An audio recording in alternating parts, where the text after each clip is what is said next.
Man, oh man, oh man.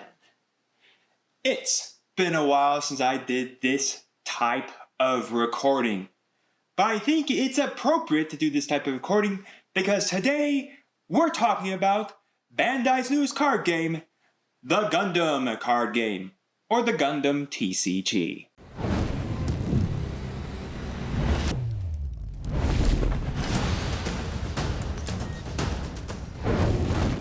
Well, Bandai have officially released to a global audience their 6th TCG based on the long-running anime and the model kits of Gundam. This TCG adds on to their 5 others of 2 Dragon Ball Super card games, Fusion World at Masters, One Piece, Digimon, and Union Arena. There used to be Battle Spirits, but we don't talk about Battle Spirits. But yes, Gundam adds on to yet another TCG for Bandai to rake in the money of. And you know what? I want today to discuss the good, the bad, and the ugly of the Gundam card game. So first, let's start with the good.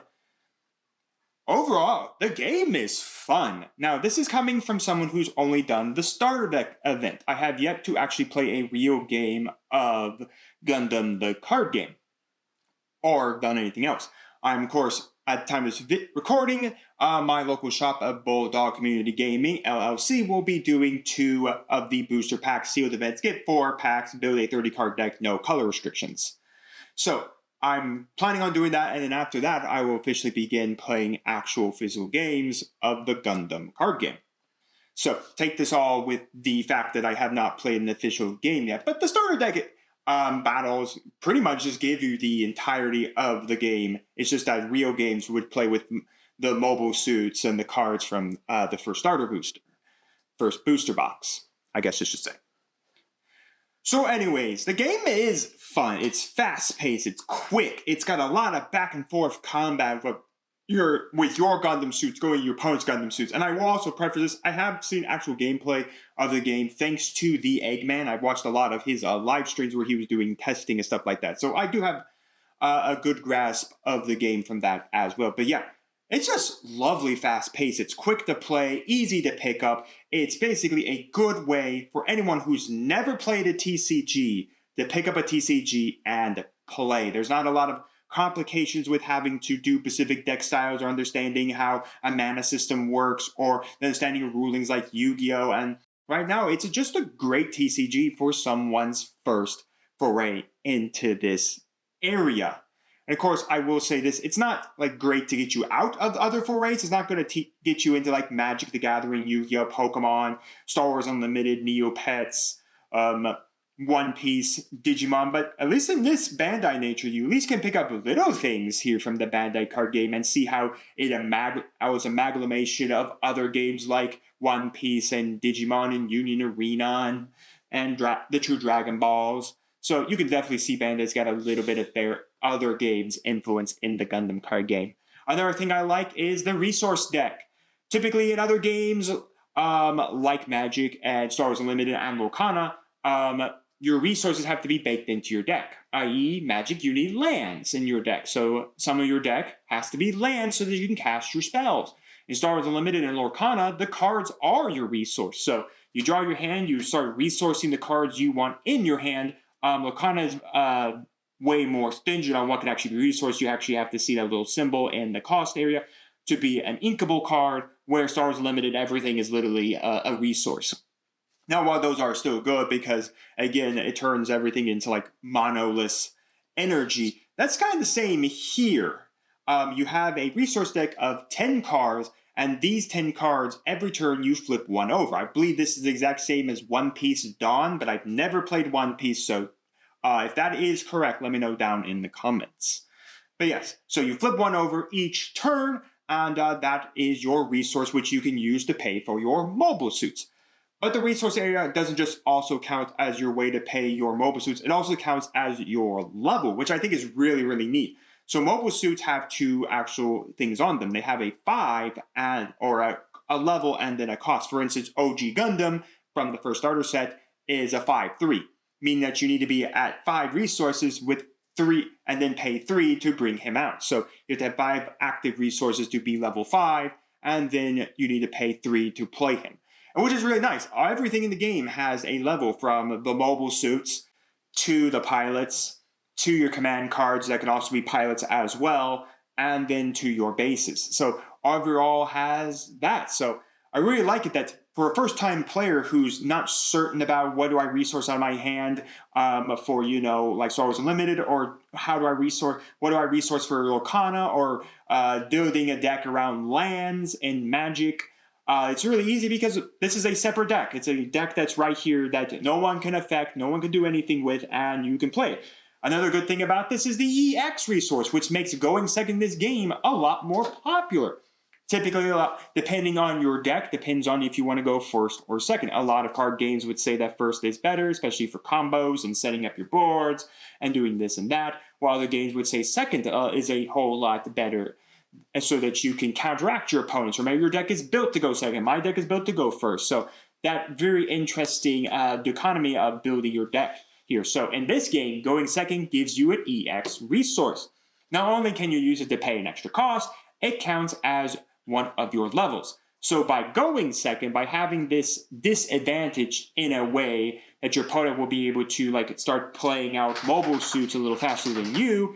I'm not sure on turn 1 if anyone's really playing a 1-drop, 1-cost mobile suit, a level 1, 1-cost mobile suit, but hey, they can have it. But, because if they do that, they automatically get to swing that turn.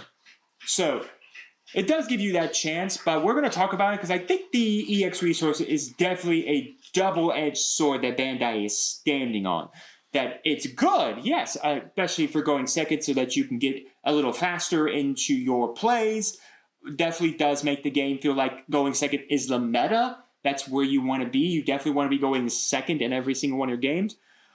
While I think it's not great for the health of the game that this EX resource actually buffs your level. But again, we'll talk about my thoughts on the bad of the EX resource in the bad section of the Gundam card game. So overall, I like the resource deck mechanic. I like that. The EX resource, I think, is actually pretty fun. I think there's a lot of ways to manipulate that. Not mentioning that as much as it's we'll talk about the bad of it, Wing Gundam Bird Mode can produce this EX resource even if you're going first, so you can still have one extra level up to your opponent. So it's always very interesting to see how this game goes, especially since green seems to be the ramp color of choice. Another thing I like is the base mechanic. The base mechanic feels so good. So if you don't know, you start off in the game with an EX base. It's just a 0 with 3 health. And then you have 6 shields. The way to win the game is you have to, your opponent has to knock out all 6 shields, knock out any bases, and then swing in at you for 1 last damage point. So the 6 shields have burst and mechanics, and we'll talk about my thoughts on that in the bad, but the bases are real nice. The bases have some really good effects from, we have now 6 health bases in the main set. We have bases that can pay 2 to restand blockers. We have white base that can make bodies. So it's really, really just neat. We have bases that can rest itself to give Gundams that are linked AP. So yeah, I think the bases are just so neat, and I think there's a lot of playability with using these bases because it really does feel really nice when you're hitting your shields and you burst out a base on your opponent, and now the Gundam, the mobile suits they swung in are too small to do enough damage to knock out the base. So they'll have to wait a full another turn. So that's really nice. I really do like the base. I think there's a lot of playability with figuring out what these bases can do and which are the best bases, which are not the best bases. Another thing I really like is the back and forth punching of mobile suits. This game doesn't feel like, well, I'm just going to build a wide board and have you come deal with it. No, this feels like, well, you swung at my base. Now I have to compliment my mobile suits here that I can attack. Do I attack my opponent's base, or do I attack my opponent's mobile suit to, clean up the board state, to stabilize, to make sure we can't win? So it really turns into a lot of this punching back and forth that, I'm going to play a mobile suit. Next turn, I'm going to send that mobile suit and instead into my opponent's mobile suits to knock them out. It's a really good amount of just back and forth smashing into each face where it's not really all about smashing the base and attacking the shields, because if you do that, you're always going to leave yourself open to, say, being counterattacked by your opponent, chipping out all your mobile suits. Now, I think there's still ways to get past that. You could definitely do that like punch style like Zeon Rush does, but if your opponent starts stabilizing in the game, Zeon Rush kind of just falls off the map. But nonetheless, I really do like the mechanic. It's not just whiteboard state, punch all into the base. It really is about thinking of, do you punch the base or do you punch your opponent? So, or opponent's mobile suits. Another thing about the mobile suits, you can only have 6 out. So it's really nice. So 6 mobile suits, that's all you get. Mobile suits all come in completely with summoning sickness, so they don't come in and immediately attack the turn they are playing, which is nice because I think if they did the Fusion World thing where they came in and immediately attacked, this game would be over a lot faster. But Dragon Ball Masters and Dragon Ball Fusion World both have the ability to combo stuff out of their hands and do specific things in battle phases, to where this game definitely does not have that.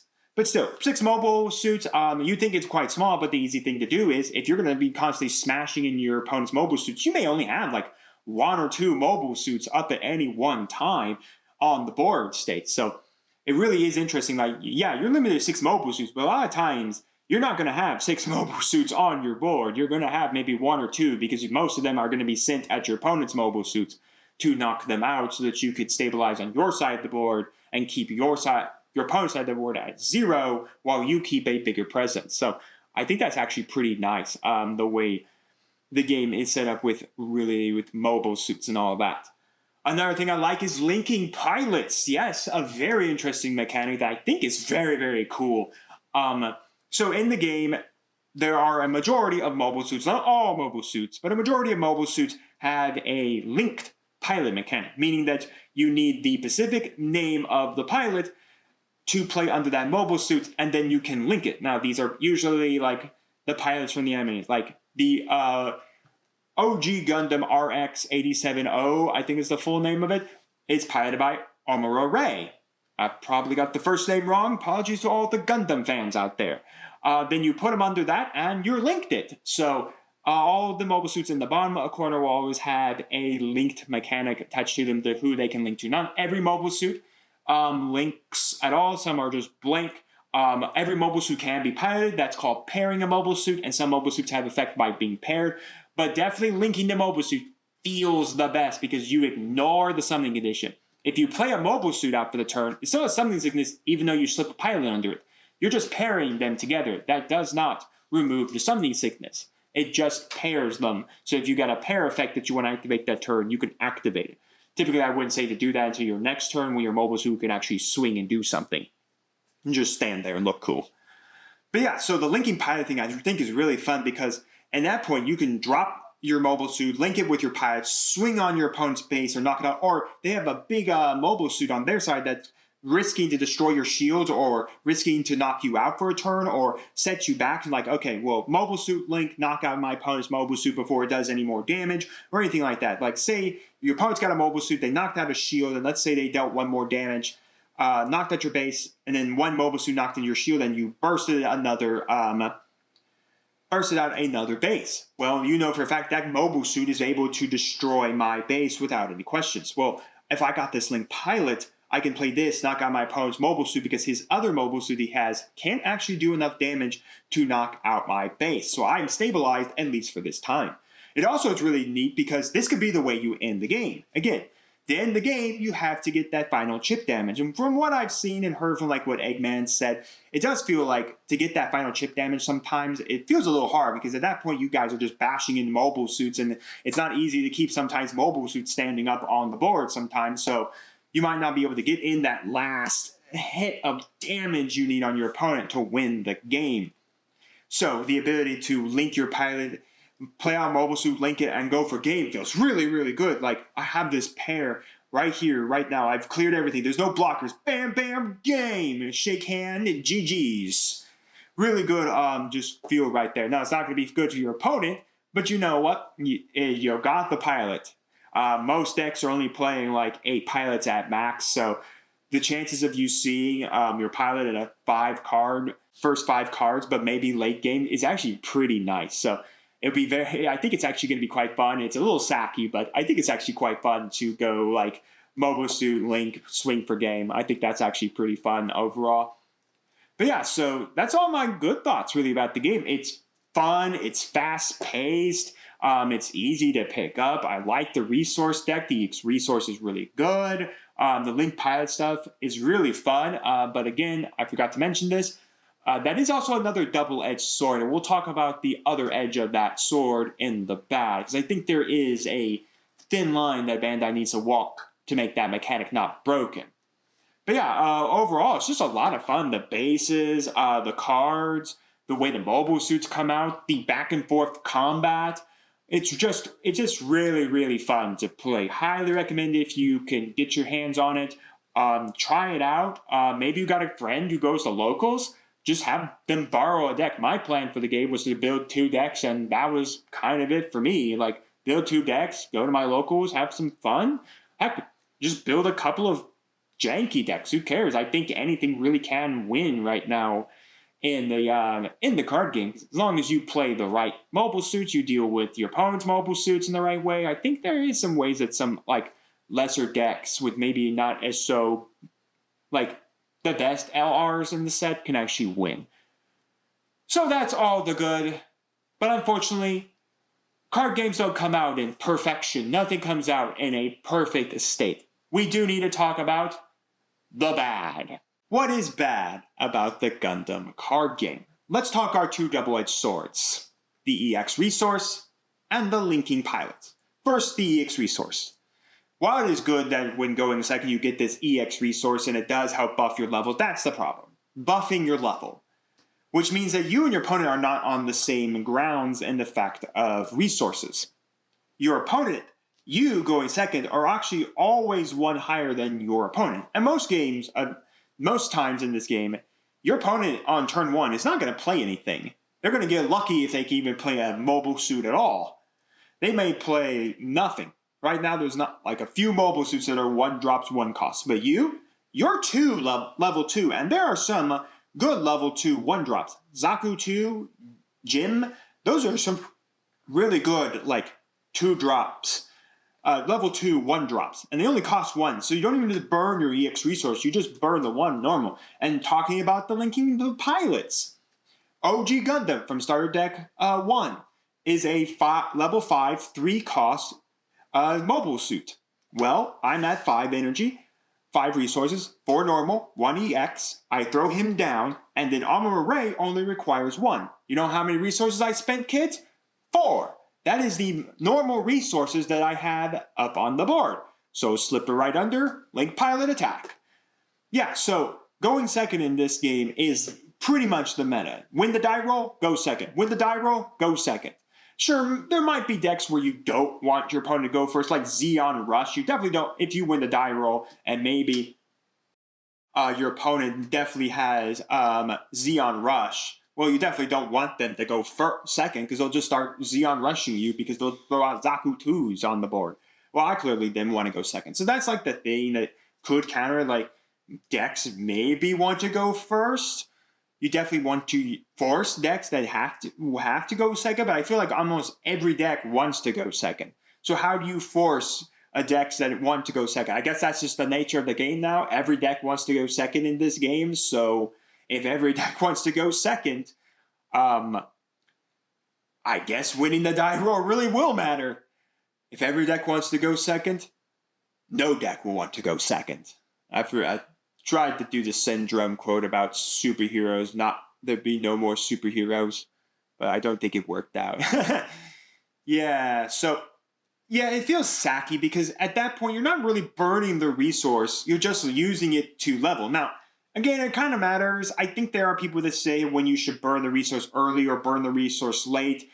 I don't know. I mean, like I said, Wing Gundam Bird Mode can generate you. Apparently, you can have up to 5 extra EX resources. So, green, get ready to probably see a level 15, 10 cost mobile suit. I wouldn't be surprised if there's a level 15, 15 cost mobile suit in the game at some point in time because of the EX resource.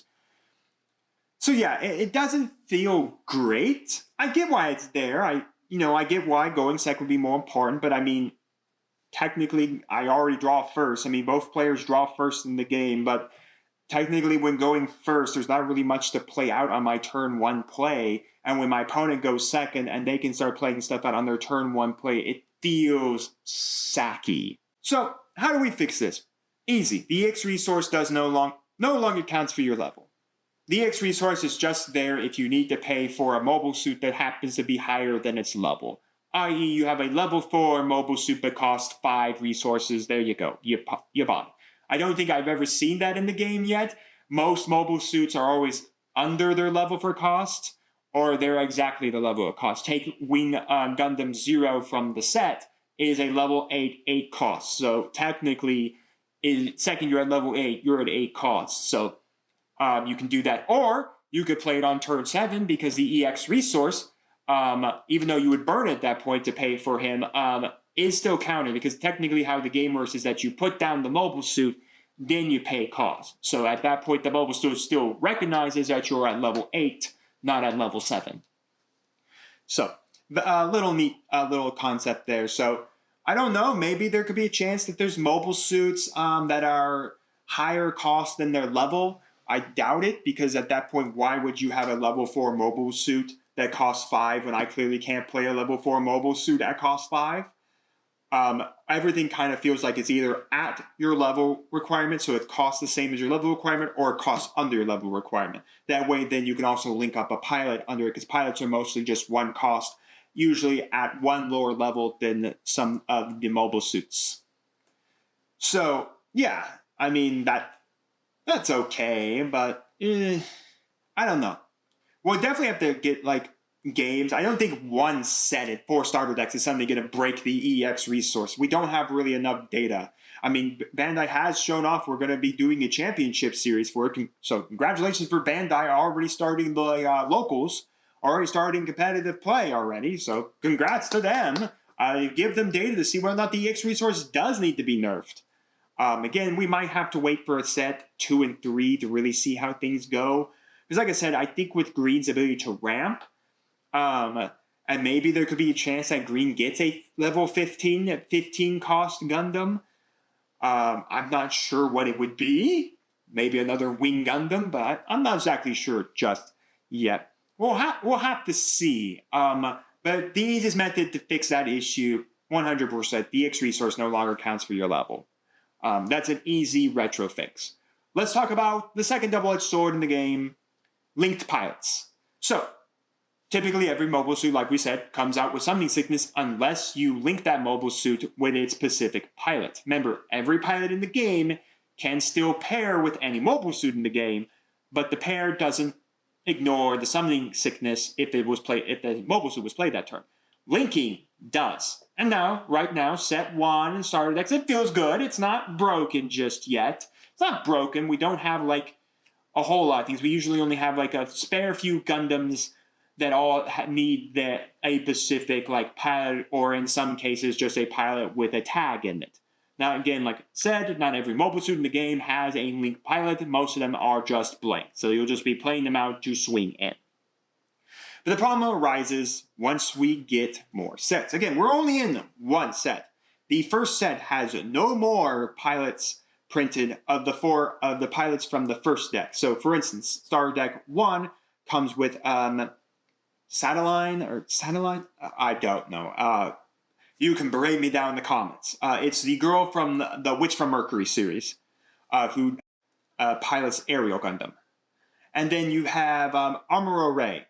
So right now we only have like one Armor Array. So for each starter deck like Char, we only have one Char in the game. 4 copies of starter deck 3 Char. So we only had that. So we don't, and then the set released more like Marita Cruz, Do Maxwell, all these other pilots, but they're only like 4 copies of that pilot. That's it. There's like no more of those named pilots, like Hero for Wing Gundam. But what happens if set 2 drops, and they re-release like another Armor Array, another Hero, another Marita Cruz? Again, I'm not sure. Who knows? Maybe they never reprint that pilot. But let's say they do. Let's say by set 4, we have a new Armor Array or a new Hero. Well, since Wing Gundam just needs to link to a pilot named Hero, and this can be a pilot card or a command pilot card. So meaning that it has an effect on it for the command effect that you can burn, or it has a pilot, or it can be a pilot on a mobile suit. There are command cards as pilots who do link to specific mobile suits as well. which gives a neat mechanic into the game. It's not like the greatest mechanic, but it is neat. So what do you do then? Because at that point, let's just say Hero's in green, and let's say they print Hero in blue now. Well, I'm just going to take all my green Wing Gundams that need Hero, take all the printed blue Gundams, Wing Gundams that need Hero, I'm going to put them together and then put Heroes with them. Now I have 8 copies of Hero and a bunch of Wing Gundams. And then you see what I'm saying about this? Say we get another Hero set 10, put them in together. Now we have 16 copies of Hero and multiple Wing Gundams. Again, that's if Hero gets printed again in green. If they put a Hero in each and every single color that Gundam has, then you can only ever build with 2 colors, so at that point it'd be 8. But let's just say Hero gets printed back in green again. Well, that just then turns into the biggest problem, what I would call Link Turbo. The whole deck is one mobile suit, and it's Link Pilot. You break the entirety of the game. Because every time you play that mobile suit, link it with the pilot. If you have the resources, swing into your opponent instantaneously. Play the pilot, swing into your resources instantaneously. Well, I think it's going to turn into games where it's going to be sacky games of swinging, hitting my opponent, hitting base, linking, and all this stuff. Who knows? Maybe even turn 1, we link smash base. Like, stuff like that would be very interesting. It's going to turn into this strange game state where it really will show off the mechanic of the game about trading mobile suits and then not really attacking the bases. But at that point, isn't that just trading mobile suits? We're not really attacking the base. And not mentioning if your opponent doesn't really have a deck with, say, like another Amuro Ray or a Marita Cruz or a Dual Maxwell, not like another printed up pilots for them, they're at a disadvantage at that point because I'll just play all my Link pilots to just link it, ignore the Summoning Sickness condition, and smash face. So there is a big issue that Bandai needs to walk. They cannot overstep the balance of turning this game into, I'm just going to play Wing Gundam Turbo with my heroes and that's it. Good luck. I'm just going to now link every single one of my mobile suits and I'm just going to continually hit you in the face with the mobile suits. So, yeah, I mean, that's it. It's just going to become a mobile suit, Gundam, Wing Zero, Aerial Gundam, Justice Gundam, Freedom Gundam, just Turbo with their pilots. That's it. That's all it's going to turn into. And that's not a game. That's just seeing who can get lucky with drawing their pilots and their mobile suits. That's not a game. There's no fun in that.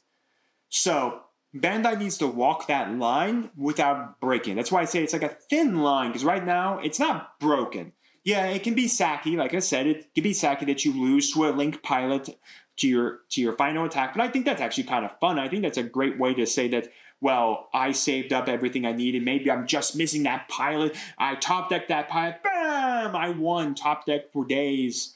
Or I'm holding this piloting pair just for the end game, knowing that I can win it. So yeah, I think there's some good things about it. It definitely feels good because, again, like I said, a link in the pilot means I can deal with my opponent's mobile suits that turn and make sure I can save my base from taking massive damage or just getting knocked off the board. So I really do like linking, but I don't want the game to turn into a single mobile suit with linked pilot turbo.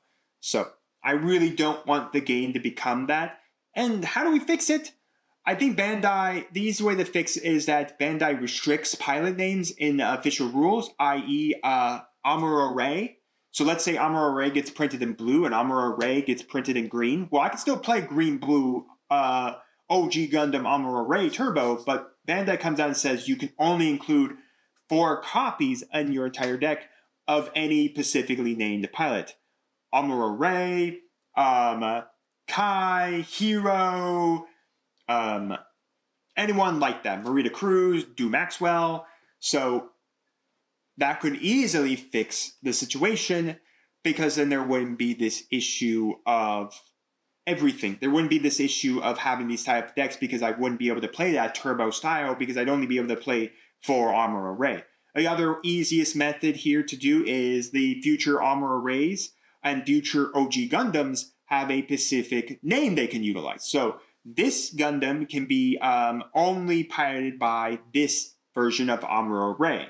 Now that's way more complicated than it needs to be, but that could be something they could easily do. I don't see Bandai doing that because then that gets overly complicated on naming your armor arrays or specifically making sure you check the set number on your armor array, even though it's like in the top of the card. It's not that hard to see, but that could be more complicated. Or the easiest method, One Piece is starting rotations, so Bandai can easily just rotate out the first 4 starter decks and set 1 out from the game, and then maybe do some expanded format. I'm not sure, that's on Bandai, but that'd be the easy method. Rotate them out, and then you can print another armor array, another hero. All the pilots that got rotated out can get another printing with new text, new abilities, and all that.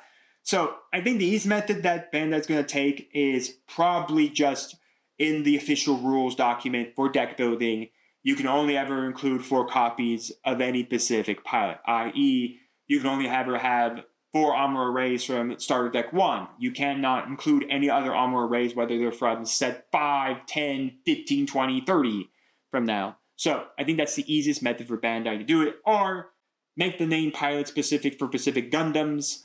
Mobile suits like Hero from GD04 number 23 can only pilot this Wing Gundam.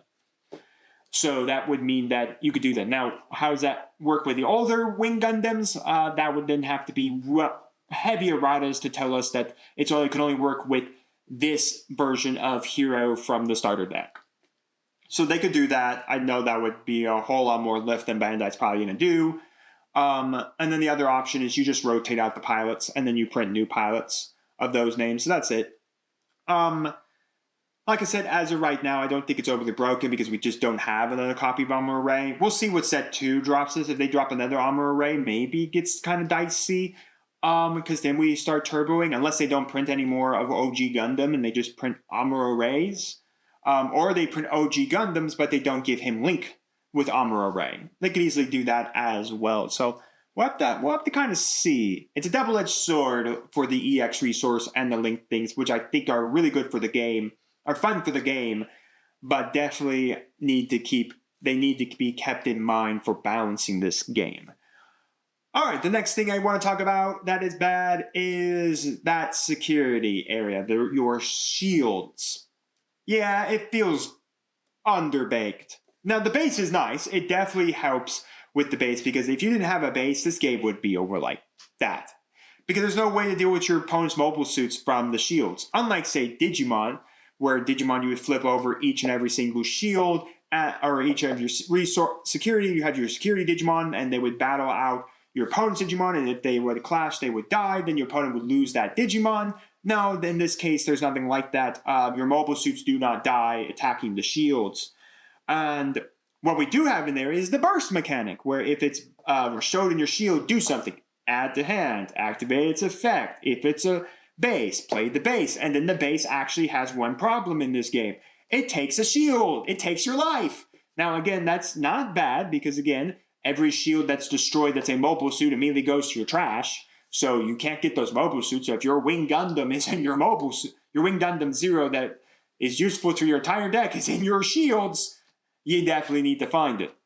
But yeah, it feels so underbaked. And because it feels so underbaked, games can easily end just so quick. It's like punch, punch, smash, smash. My shields have nothing. They have no bases. They have no good burst. There's nothing in there to help me. I'm dead. That's how underbaked it feels. And can't we just come out with a game that actually has more mechanics over there? Now look, I will give them credit. It's the first set. It's the first starter deck. They're trying out things. They're testing to see how things look. I can only hope that this baking becomes more prominent, that they actually do more with the shields and the bases. And right now, it's so underbaked, it feels bad. It just feels bad when you're attacking your opponent doesn't see anything from their shields. No bursts, no nothing, and all their good mobile suits are now in the trash. And my board is still staying here, which, again, gives them that nature of why we're more here to trade mobile suits than here to, like, attack the shields, where you might want to trade your big mobile suits who can crash into bases and knock them out, but you're always at the threat of losing your own base and your own shields to your opponent's big mobile suits as well. So there's always that nature of trading out That's why I think the length is really good for trading out turns of knocking out your opponent's mobile suits. So, I mean, there is that. It does give more to that nature of that back and forth smashing and attacking style that I think the game has. But I want more to happen with the shields. I want future sets to give us bases that, let's say instead of just taking the top card of my shields, I get to look at my shields and then take a shield and then put them back. That way I have the mobile suit I was looking for. Maybe we have cards that heal mobile suit, a heal shield. So play mobile suit, heal a shield for the top card of my deck. That way we have more things. Maybe we have burst mechanics that actually destroy an opponent's mobile suit. So we have more than just what we have. So burst mechanic, pop this mobile suit, or burst mechanic, do this. I think we should have burst mechanic mobile suits that fight mobile suits. So i.e., my opponent attacks into my shields with their mobile suit. They still have another mobile suit that can attack. Well, I'm going to flip up, oh my goodness, a burst attacking mobile suit, meaning I get to play and immediately attack my opponent with it. Meaning I can go after and knock out my opponent's mobile suit. Again, mattering on how high the AP is on it. But let's say these mobile suits are bigger AP, and yeah, let's say they're bigger AP, but they only have very little health. So playing them naturally doesn't feel great, but really getting them out of the burst and swinging into your opponent's stuff feels really good. Maybe we have burst mobile suits that come out onto the board, like burst, play mobile suit, burst, play mobile suit. Again, it does come in a combination of that 6 mobile suits that you can only have up on the board at any one time. But again, if you're playing the trade mobile suits, like I said, you're never really going to be keeping 6 mobile suits up. But yeah, the shields feel so underbaked. And so right now they feel so weak. It's like I smash shields. I'm like, sounds great. I win the game because you didn't see a single base, a single command card. You didn't see anything to help you out in your shields. Yeah, it feels so underbaked. So it is a bad part of this game that it feels like the shields are worthless at this point. Like the only real good thing is maybe get a base out to protect them. Or maybe you get lucky with a good command card coming in, like Close Combat. Or the command card that can deal damage. That can give -2 AP to a Gundam. Or maybe you get lucky with adding a pilot you were looking for to your hand so you can link it to someone. But yeah, it just doesn't feel good. It feels underbaked and underutilized for the first starter decks and the first set. Again, we'll see what they do with it when they bring out the next 2 starter decks and the next set to see how they make this game better. Or make at least the shields feel better than so underbaked. So yeah. That's a bad thing about it. Not an overly bad thing. I'm just saying it's underbaked. Again, this whole bad section is about everything I just think that needs to be more worked on or watched for the Gundam card game. And the shield area definitely could use some more fixing and baking. I do like, and I think what accommodates that is the bases, but you definitely feel like the shields are underbaked, which is not a good thing to feel with this first set's release, that the shields are so underbaked.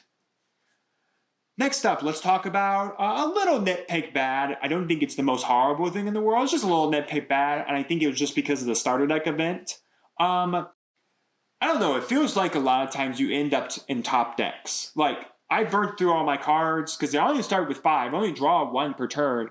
And then, unless I get Show of Affection or Show of Respect, allow me to draw 2, discard 1 for Show of Affection. Show of Respect is a draw 2. I'm not drawing a lot in this game. I maybe draw 1. White does have some draw mechanics with Striker Gundam, like I said, with Overflowing Affection. But those 2 have to draw 1, discard 1. And then you have blue, which usually can only draw if it's paired. So then you have to sacrifice one of your commands or your pilots, command pilots or your pilots to get the pair so you can draw. Doesn't feel good all the time. So you enter this weird top decking war. Now, again, I'm going to caveat this section with saying I don't know how that's going to feel with real gameplay, with real cards, with Show of Respect and Overflowing Affection, being actively in the game. So that may completely change my opinion on it, but right now with the starter decks, I played a seed starter deck in my at Bulldog, and my opponent was top decking. I wasn't top decking, but they were top decking, and they top decked pilots. doesn't feel great when I'm able to still keep mobile suits on the board to do things and my opponent has to top deck pilots. Yeah, it doesn't feel real great when you're into a top deck war on one side and it basically just becomes, hey, I'm not top decking any mobile suits to play, you're playing mobile suits always on me, and I can't counter that. Not fun at all. But that's a little nitpick, because I think now with the official release of the set, I think we'll maybe see a different mentality to that, especially for decks that are playing white with overflowing affection and decks that are playing blue with show of respect. So we'll have to kind of see if that still becomes a problem. I will see if it becomes a problem for me and my locals when we start actually doing real locals gameplay. So the last little nitpick I have for the deck game is Bandai's mulligan. Now, I like mulligans. I love when a game has a mulligan. I think it's really, really good. Now, Yu-Gi-Oh! Can never have a mulligan the way Yu-Gi-Oh! Is set up. So I know people who want that one. Sorry, everyone. You can never have a mulligan in that game. Now, everyone mulligan is different. Lorcana's mulligan is pick the card you like to keep, mulligan the rest away. Star Wars Unlimited is full of mulligan. Magic's full mulligan. So everyone has a different mulligan system that they use. Bandai, for some odd reason, decides that they need to do the strangest mulligan system. I look at my 5 cards in my hand. That's what I start with. I get to put those 5 on the bottom of my deck, draw the top 5, and shuffle my deck. Well, I hope the next top 5 cards on top of my deck don't absolutely suck. Why is it so hard for Bandai to say, we're going to just put those cards back into the deck, shuffle the deck, and then draw those cards? It's kind of what Lorcana does too. Lorcana's like, you pick the cards you want, you put the rest away, then you draw the top cards of your deck and you shuffle your deck. Why would I want to draw the next 5 cards up of my deck when maybe I should shuffle my deck to try to maybe get a better shuffle, maybe move some of the cards around? Because when my next 5 are worse than the 5 I put in the bottom of my deck. Can we not do normal mulligan systems of just putting our hand in our deck, shuffle, and draw? Is that impossible to do, Bandai? Again, it's not a large bad thing about this game. It's just more of a nitpick for me because I played now so much Star Wars Unlimited now, and that's the mulligan system Star Wars Unlimited does. That's the mulligan system Neopets does, where you put your hand back, shuffle, and then draw. And that's the mulligan system I like without a question of a doubt. But Bandai decides they want to be fun, put 5 cards on the bottom, draw 5 cards, then shuffle your deck. Yeah, okay. So overall, there's not really a lot of bad about this game. I think we have 2 double-edged swords and the EX Resource and Link Pilots that we'll just need to keep our eyes on to see if they get out of hand. Easy fixes for EX Resource, it no longer counts as your level. And I think for Link Pilots, you're going to have to figure something very much out, whether or not you rules state on deck building that you can only ever include 4 copies of any specific named pilot, or rotate, or simply future Gundams with that name can only link to a very specific named pilot. So Hero from Star Wars Deck 1 cannot link to Wing Gundam from set 4. Another couple of, and we just had some nitpick. And like I said, another bad thing is I feel like it's underbaked. Just the shields. Let's hope for some more baking in there, but it's not oh no, stop, don't play this game. It's just, it's going to feel bad some days when you don't get anything out of your shields because it's so underbaked. But again, first set, first starter decks, it's got to come out. Sometimes areas have to become underbaked and they'll slowly grow into being more baked, better mechanics in them and all that. So we'll just have to kind of see what happens from there. And then 2 little nitpicks. They're just my nitpicks. It feels like sometimes games might get into top deck wars, and the mulligan system just doesn't feel like a good mulligan system. I think those are more just my nitpicks than anything else. But yeah, so that's it for the bad. So we discussed the good. We've discussed the bad. Sometimes, kids, some things come out, and there are some things that are ugly about it. Let's discuss the ugly of the Gundam card game. Alright, so the ugly for the card game is not going to be the card game itself. Let me preference that. We've already talked about everything I want to talk about with the card game, the good and the bad. Again, I think there is a lot more good than there is bad with the game. but again, those two major double-edged swords are bad, do really detrimentally hurt the health of the game, do kind of take away from the good of this game. And if that security area doesn't get baked at all, there's no just interesting mechanics going into it. But the ugly is the company, Bandai. Bandai has 6 card games that they are producing, one of which only has an online client, Fusion World. Now, I get why they're doing it. If you buy a pack of the normal, go buy a pack of Fusion World product, you get a code card, which you can go put into your system and then get those packs without spending gems, or you can easily go to TCG Player, find someone selling them for 27 cents on the dollar, buy 30 of them and put them into the system and get a whole bunch of packs that way too. You can do that too. So, and again, I've always will say this, I think online clients should be released alongside physical card games, especially for people who can't get physical card games, especially for right now since Bandai can't print product right. My problem with Bandai is they do not understand the concept of printing product. Set 1 is coming out with horrible allocations. Some stores might get a few products. Some stores may just get enough product. Some stores may not even get any product. Whether that be the starter deck assembly kits. Those are not getting reprinted probably anytime soon. So good luck finding those on the internet out in the wild. Hope you like buying on eBay. Starter decks. I've heard they may not be printing any more starter decks. Kind of sucks. A lot of people would probably like to buy a starter deck, specifically because you can take 2 starter decks and maybe even another one, bash them together and make a good deck.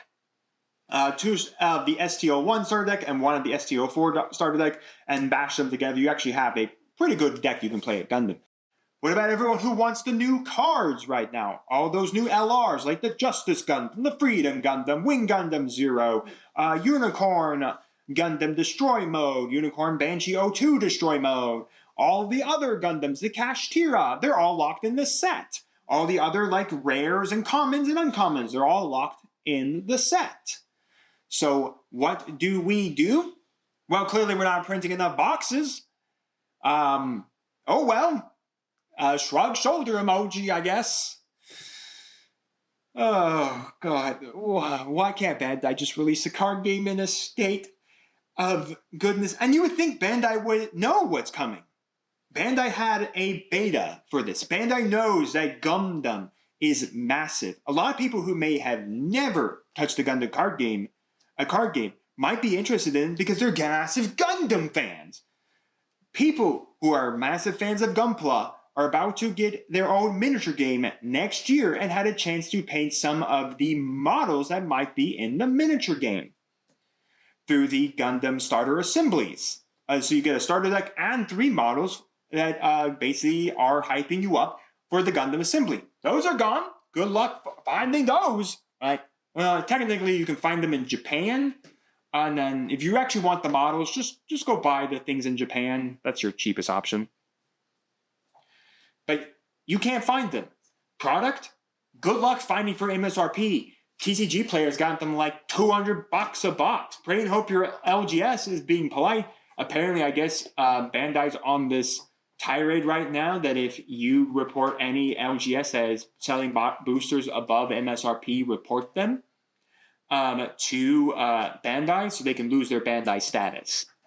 I don't know who's going to do that, but if you want, you can go do that as well. Be polite about that, though. Be 100% polite.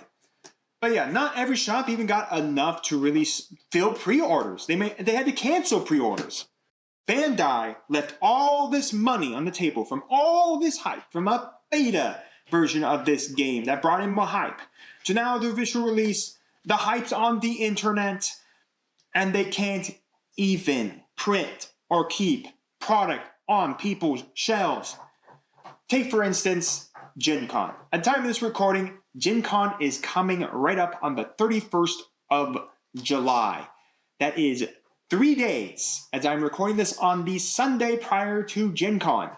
3 days. People are going to go and try the assembly kit workshops. People are going to go and try the Gundam card game through the starter decks. and all the events are sold out.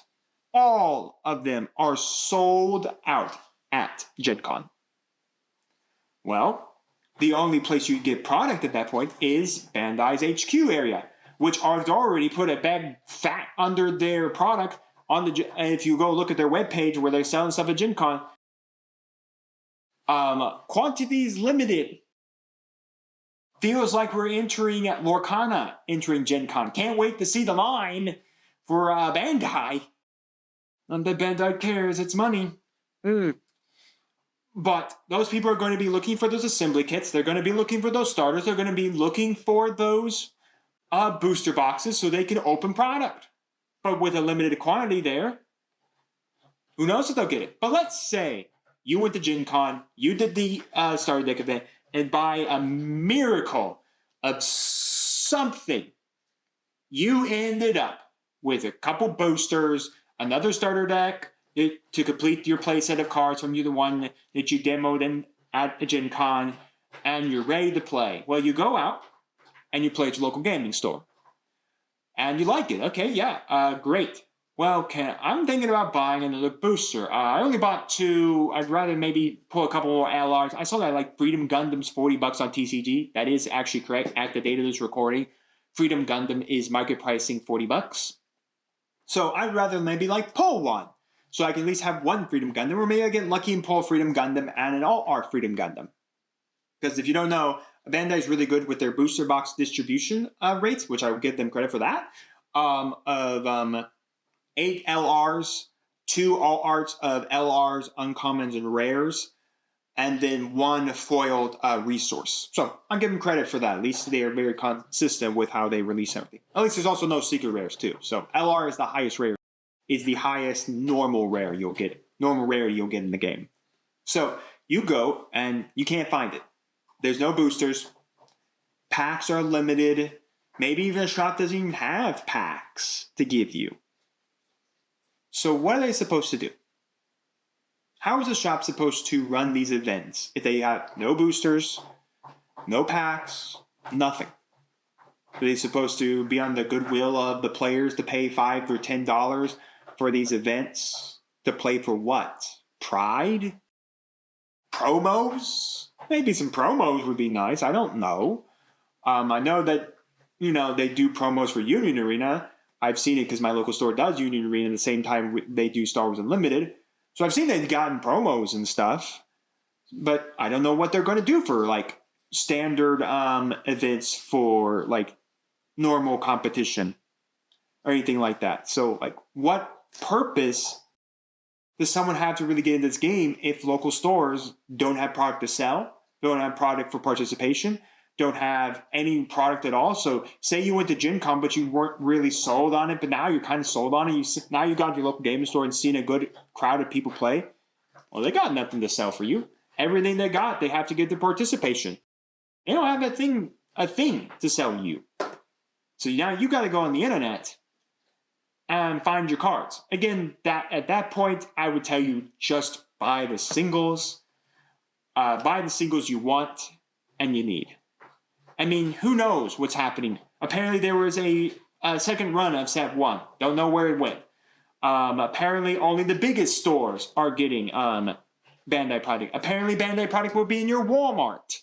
Oh, great. I can't wait to gamble on packs when I could gamble on a box. At least with a box, I know I'm going to get 8 LRs, 2 LRs, 2 alt rares, and a foiled resource. Booster packs? I'm just gambling to pray to hope I can get something good. That's what Sealed's for at my local game store. So what? Big Box is going to get all the product? Only the biggest distributor, LGSs, get all the product? Like, what is this going to look like for Set 2? Apparently this is already a problem for Set 2. Who knows what Set 2 is going to be like? Is it going to be overprinted? Is Bandai going to slap themselves in the face and finally realize it's overhyped? We need product. Print, print, print, print, print. Set 3, print, print, print, print, print. Get it out there. Shoo. Product, go. Woo! Money, money, money. It's like Bandai doesn't like money. You think, we can print $2 million worth of product. But we could print $10 million worth of product. No, we want to print $2 million worth of product because 2 million is greater than 10. I don't think the alligator goes that way, Bandai. I think 10 is greater than 2. At least the last time I was at school. I don't know. It's like Bandai has this strange thing that I heard on my local gaming. Scott from Bulldog say that, you know, Bandai doesn't want to keep product in distribution warehouses. Like, it just rots. Who cares if it rots? If it's popular, it will sell, which means that the backlog that Bandai fears that they'll have can get sold away. Who cares if there's backlog? Star Wars Unlimited apparently had a bunch of problems. Lorcana's had a bunch of problems. Now, Lorcana seems to be healthy and fine. There's no seems to be, I don't know if it's true or not, like any problems with distribution. You guys can let me know down in the comments. I haven't played Lorcana in so long that I have no idea if there's problems in distribution. But yeah, I mean, even Star Wars Unlimited, apparently, when it dropped into the format, it had bad distributions. Again, it came out in COVID. Set 2 was really bad, undersold. Set 3 was overprinted. And then it feels like every set since then, I feel like we've had product. So, I mean, Fantasy Flight's got it figured out. Bandai can't figure out that, you know, you do this beta that is very popular. These people buy these beta cards from you and seem to be very popular. People seem to really want to play this game, and we only print $2 million worth of product. I guess screw everyone else. Instead of maybe printing $10 million, $20 million, $30 million, $40 million worth of product, who cares if it rots in a distribution center? At least it's there. At least people can buy it. At least local stores can order it and get it and give it as your pre-orders and have product to sell for people who are interested in the game, or product to sell when people come out of Gen Con interested in the game. Oh my gosh. Yep, that's Bandai. That's Bandai. So that's it. My overall thoughts on the Gundam card game. Overall, it's still a really fun game to try out. If you get lucky and you got a couple starter decks, or maybe you got a friend, give it a try. Just give it one try. Even for me, like I said before, I'm just going to pet deck this game alongside Neopets, where I'll get a couple boosters and then I'll build 2 decks and I'll just be done. That's it for me. All done. Nothing else to really care about. I definitely will be playing more like high level in Star Wars Unlimited. But, you know, maybe I'll give a tournament scene a try for Bandai and all that. But, yeah. Overall, really fun game. There's a lot of really good stuff about this game here. I didn't even mention the arts. I give Bandai complete credit that they actually got physical artists to draw the pilots, the command cards, the mobile suits. They could easily have copped out just like they do for Union Arena and just take still screenshots of the anime and slap them on cards. They could have done that. But no, they actually sat down and designed these cards. I give credit for Bandai for the really cool all arts. So it's really got nice collectability with this card game, with the all arts and then the double plus for the OG Gundam resource, the double plus for Aerial Gundam, the double plus for OG Gundam. So it's really just nice collectability with it as well, if you could buy boosters. Just a really nice collectability. And yeah, I mean, not too bad. I mean, look at TCG Player right now. Some of the cards aren't too bad costly price based on the really good meta relevant cards. Those are the ones that are the best. Like, Wing Gundam like is the most expensive LR out of this set. Everything else, you know, $30. And again, maybe you don't want to pay that, but at least everything else is only like cents on the dollar and or anything like that. Or maybe, like I said, just take 2 starter deck 1 and 1 starter deck 4, bash them together. You got a good blue and white strategy. Pick up a few cards from the booster set online, like Overflowing Affection and Show of Respect. You have a pretty okay deck right there that you can take to your locals. I don't think that's horrible. I think a lot of decks can win in this because it really will matter on, you know, if they find the cards, if they find the pilots, if, you know, you go and rush them, like Xeon Rush. It's also a best of 1, so, I mean, yeah, take that with a grain of salt on the best of 1s. I know people don't like best of 1s, but Bandai card games, I think, can really do best of 1s. Plus, this card game's a complete mystery. In Fusion World, you know what you're playing. Leader's yellow, yellow deck. Same with One Piece. Leaders purple, blue, decks purple, blue. Here, you won't know until your opponent starts playing out their mobile suits to kind of figure out what their two colors, what their scheme is, what the idea is. But yeah, so the bad aren't like holding back bad. I think the two double-edged swords are going to be for the health of this game, that if they start becoming broken, then they will kill the health of this game. But if Bandai does not turn them into bad, doesn't go to the bad side of the double-edged sword, I think they'll be perfectly fine. Like I said, there are easy ways to fix the EX resource. There's an easy way to fix link piloting issues. The last two other bad things are just nitpicks. I really do think they'll evolve the shield area, the security area in Digimon after the game got first released. So I expect them to evolve that area as well as the game goes on. And as for Bandai themselves, the ugly of this game, it's an easy fix. Bandai, just print product. Who cares if it sits in a dispo center? It's there. At least local shops can order it. Print product. I am afraid of what assembly is going to look like when it first drops into the market. There's going to be a lot of Gunpla fans out there looking for assembly so they can paint the assembly models, and they may never play the tabletop game. But as for someone who owns a miniature channel, someone who paints models, who likes to play war games, who likes to bring those to my miniature channel, I pray and hope I can find that product when it drops. It's not short printed, just like the TCG is.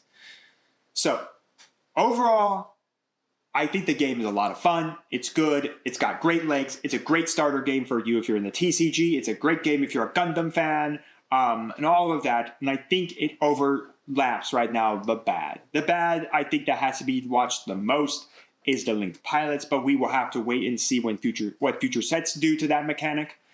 And we're just going to have to keep our eyes on Bandai. Upper Deck's already got me soured with Neopets because they can't keep to a release schedule. And Bandai is slightly souring the back of my mouth. It's got some sour on my tongue that I don't like because of their distribution of product.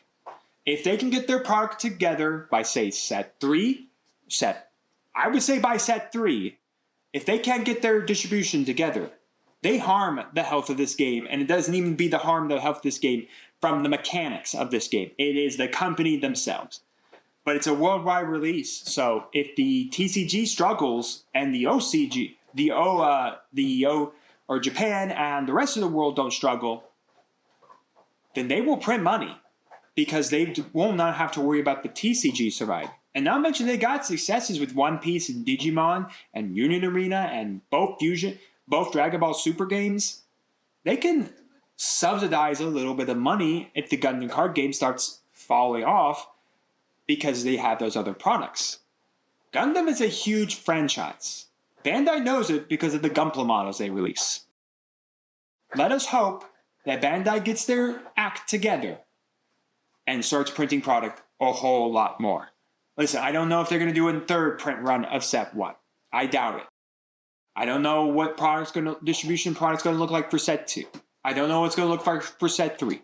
I don't know what it's going to look like for set 4, 5, 6, 7. Who knows? Who knows what distribution product's even going to look like for the tabletop miniature game assembly? I don't know.